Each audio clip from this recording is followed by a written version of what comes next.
I'll be completely honest, I didn't expect Stellar Blade to be as good as some people were making it out to be. From what we had seen, it felt a little confusing and I really couldn't put my finger on it, but something made me think it wasn't going to blow up or be anything truly special.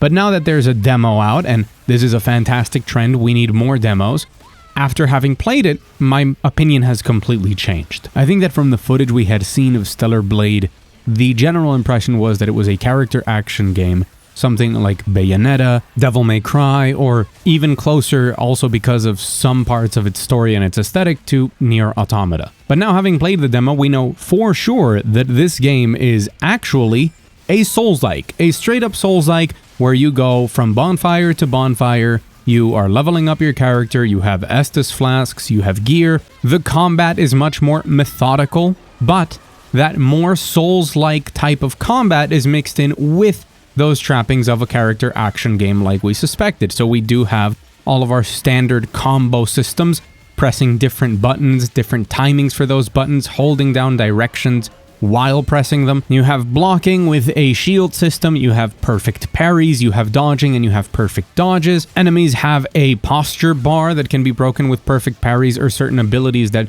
reminds me a lot of Sekiro, but when you're pressing buttons, it feels like a very interesting combination of a Devil May Cry and Dark Souls. And it's something that I've always wanted. I've always looked at games like Dark Souls and wanted them to have more in-depth movesets and different ways of attacking enemies. And while they have added a lot of those, and in my opinion the best one is still Bloodborne, followed by Elden Ring when it comes to your combat options, they never really had those sorts of combos of pressing light attack twice, waiting a moment, and then pressing heavy attack to do a special attack that you know would work really well in a specific scenario. And that fusion goes beyond that, because when you go to your bonfires to level up, you're not simply pumping your stats, you're going down skill trees and unlocking things like new combos or new abilities, be that new different things that you can do after a perfect dodge, like stunning an enemy and buffing your attack speed, or doing a different higher damage attack that doesn't interrupt, or making the window for your perfect parry easier. All sorts of things that remind me much more of the typical upgrade paths that you would find in something like Bayonetta and Devil May Cry, but it's in this very different style of game. I spent some time fighting the optional boss that you unlock after the regular demo playthrough, with the different gear available there, which does change a lot. You have some gear that's tailored towards having better reflexes, I believe it's called, which means you have a larger parry window and a larger perfect dodge window. You have one that's more defensive, and you will have one that buffs your combo damage, and you do play around that. At least in my experience, you can feel the impact of that different gear. There is this power and shield meter in combat that you have to manage those resources carefully if you want to make the most of combat from what I played. So doing damage and perfect parries helps you build power meter, which you can spend on your special abilities, which are done by holding down left bumper and one of the 4 face buttons. And I understand that those abilities are also upgradable or modifiable and things like that through gear and through the upgrade trees. And that spends your power meter, but you also use your power meter for things like follow-ups to perfect dodges with all of the different options you have from that. So you want to balance building your power meter and spending it to control the flow of combat in a way that I found really satisfying and tactical, despite having execution much more similar to a character action game. You also have the shield meter, which means that you can't block infinitely. If you keep blocking, your shield meter will be broken, and then you will take a lot of damage and not be able to guard anymore. My point is, there's some complexity going on. There's some other innovations in the game that I think work really well towards the goal that it has of this combination of different inspirations. And it also mixes in a lot of aesthetic inspirations from the old Earth, post-future sci-fi, or however you want to call it. Although I want to give a very special shout out to the soundtrack. At the bonfires, you can hit a record player and change the track that plays there, and they all just sound wonderful. I love the music in this game throughout, not just the bonfire one, but the one that's in combat. When you're actually in a boss fight, it has the typical rock type, the heavy rock, butt rock, some people would call it, that you would associate with something like Devil May Cry, and that also brings that inspiration to the forefront in those moments. but also just some Korean bossa nova. That's great. Just listen to this for a second.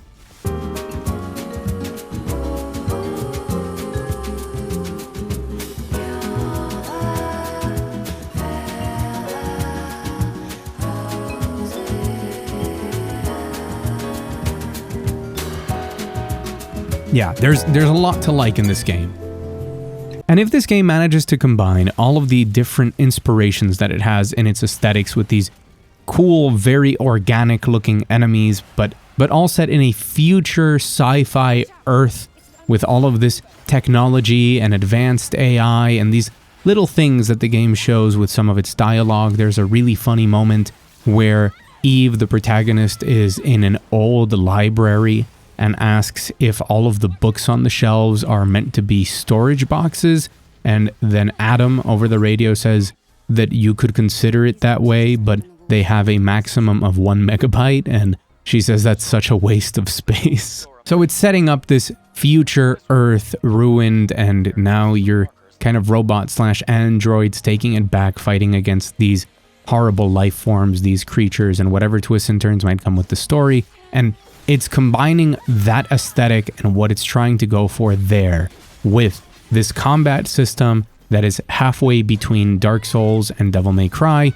And if, like some of the little trailers, specifically the trailer at the end of the demo, which I think we haven't seen that exact cut of footage before from other trailers, seems to show a lot of big, high spectacle set pieces, grinding down these different rails and jumping from up high and sort of climbing onto an airship, it seems, or something like it.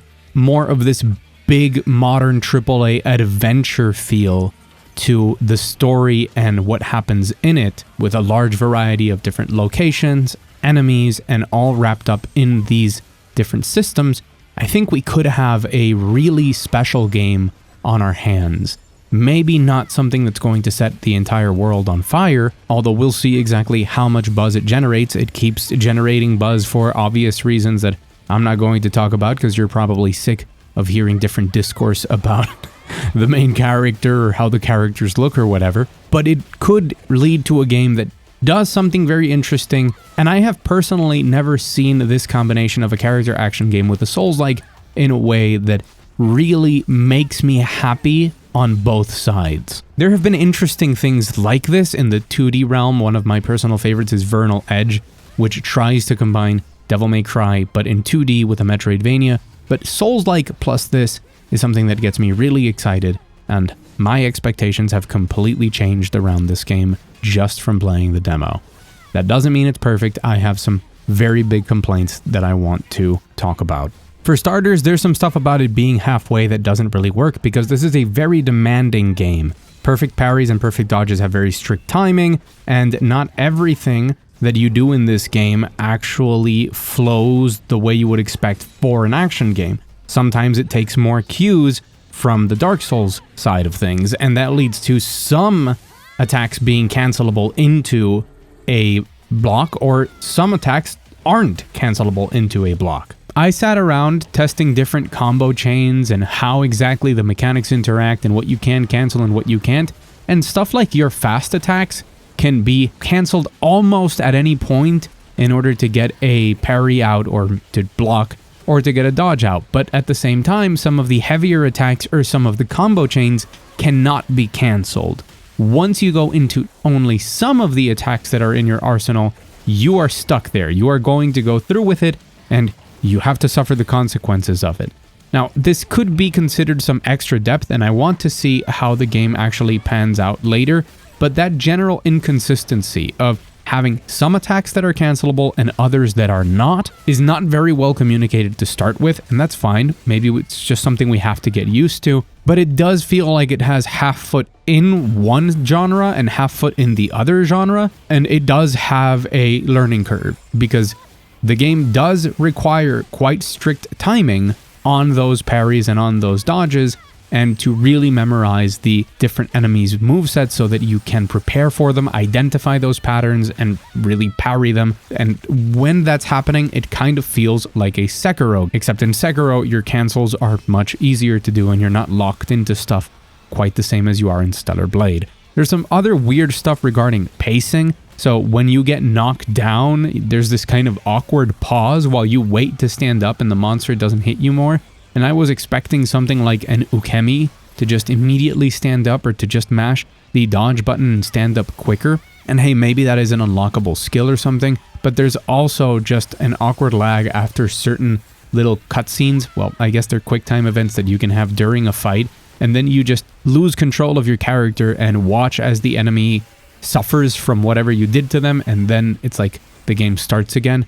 I'm very used to in an action game, even after I stagger a monster down or do a special move, I can just immediately keep attacking them, and it just really felt weird. Those could be nitpicks, but I think they could speak to the larger design of the game and what exactly they're going for and how much they're going to take from one side of their inspirations and the other. My other complaint is performance. I played the game on prioritized frame rate, and I do think that this is a game that requires a good frame rate because it has very strict timings, like I said, that it wants you to meet for those perfect parries and those perfect dodges.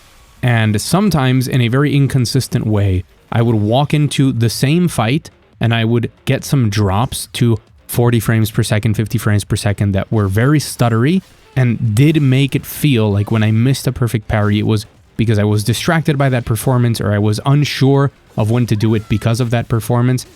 In a game like this, it should never feel like it wasn't my fault, that I got hit because the frame rate went a little crazy or started stuttering. And the other one is regarding those timings. I think that some of those timings are just a little bit too strict. It could be a matter of input delay. I did feel like the responsiveness of the game with my controller was not what I was looking for in an action game like this. But again, that could be something on my side. I would like to hear from any of you who have played it in the comments if you felt similarly, to know if it's something with my setup that I have to tune to make sure that my input timings, my input delay is as low as possible to make sure I can play a game like this in a way that's comfortable to me. Or if it's something that everybody's experienced with, maybe the parries just being a little too tight, or feeling like you have to anticipate more than you would expect instead of being just very purely reactive. But I did not enjoy that part of the game. That was not good. I wanted to feel more snappy, to put it in simpler terms. I think that they could fix that up, and I don't know what it's going to be like in that division of inspirations, but I don't think it matters what this game does, because it's going to be very interesting no matter what. It's going to be a game worth checking out for how unique its inspirations are and how polished the execution seems to be. And at the end of the day, if it is input delay or the timings being too tight, we'll get used to it, hopefully, and it won't matter. These are just the things that you experience in only playing the game for about 1 hour. And the frame rate problem is something that can be fixed with a little bit of further optimization. This is a demo at the end of the day, and it's not the first time we see these sorts of things get polished right before release. So my expectations for it are genuinely sky high, when I was expecting to come out and say, yeah, this game seems cool, but I don't think it's going to be anything special. Now, having completely changed my opinion on it after actually playing it, I think this demo is going to do wonders for the game, because it does just feel really nice to play. It looks excellent. It sounds better than it looks, in my opinion, as a guy with a lot of emphasis on audio and on music. And I highly recommend you go play the demo and get excited for this game, to be honest. It might end up being one of the biggest surprises of the year. I also try and remind people always that it could end up being a giant mess, and who knows how the final game is, but I don't think it will be. I think this is going to be one of the more memorable releases of the year at a minimum, because there's a lot of cool stuff going on in this game. Anyways, I've been Mugthief. Thank you for watching as always. Thank you to my wonderful patrons. If you want to join the $1 club, go ahead and check the description below. Leave a like if you like the video, and for everything regarding video games, go ahead and subscribe. I'll see you again very soon.